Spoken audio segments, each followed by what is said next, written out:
Cette question, comment rester centré sur Dieu dans une relation amoureuse quand les émotions prennent beaucoup de place et risquent de me détourner de ma croissance spirituelle?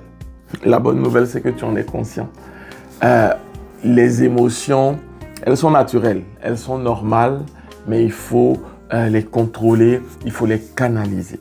Alors, ce que je te dirais, puis je pense que tu es sur la bonne piste, toi qui as posé la question, c'est qu'il faut décider de donner à Dieu la première place dans ta vie et de le consulter surtout. C'est une décision que tu dois prendre.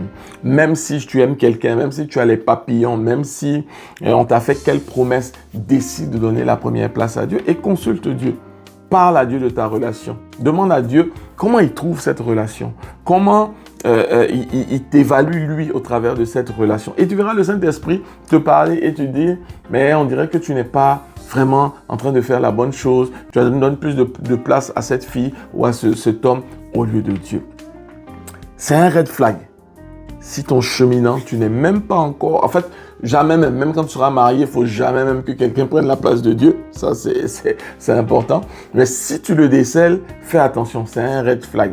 Ça veut dire que cette personne-là, si elle devient prioritaire, elle peut t'emmener à demain à faire des choses qui ne sont pas dans les intérêts du royaume. Et ça, tu dois tout faire pour sortir de ce carcan-là.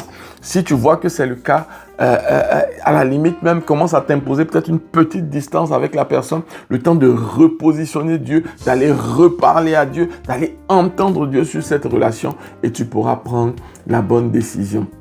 J'ai beaucoup d'autres points aussi là-dessus, sur cette question. Il faut te souvenir que c'est Dieu qui a dit qu'il n'est pas bon que l'homme soit seul. C'est pas toi, c'est pas tes émotions, c'est pas tes sentiments. C'est Dieu qui a dit qu'il n'est pas bon que l'homme soit seul. Alors, tu ne peux pas le mettre en second plan et tu ne peux pas mettre tes émotions, ta volonté en premier plan. Il faut qu'il soit toujours dans, j'ai envie de dire, dans le portrait. Souviens-toi aux noces de Cana. Tu pourras lire dans le livre de, je pense, Jean 2. Tu pourras lire aux noces de Cana. Jésus était aussi invité. Quand tu lis les noces de Cana, tu as l'impression que Jésus était...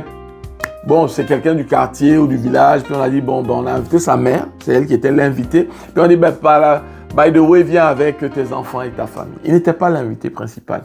Mais qu'est-ce qui est arrivé dans ce mariage-là où les émotions, les sentiments étaient au premier plan? Le vin est venu à manquer. Le vin qui vient à manquer, c'est le symbole de ces émotions, ces papillons, toutes ces choses qu'on a au début. Le premier vin.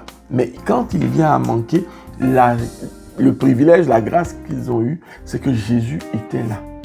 Il ne voulait même pas agir, mais par la sagesse de Marie, il a agi. Alors rappelle-toi, ce que Jésus n'étant pas prioritaire dans un mariage, ça peut entraîner beaucoup de difficultés. Je ne sais pas à quel niveau tu es avec la personne avec qui tu chemines, mais dès le départ, que cela soit clair pour lui, pour toi, pour votre relation, que Jésus est prioritaire. Et vous verrez, lorsqu'il aura été mis en priorité, le goût, la passion, la joie, en fait, qu'il donnera dans votre mariage, ce sera extraordinaire.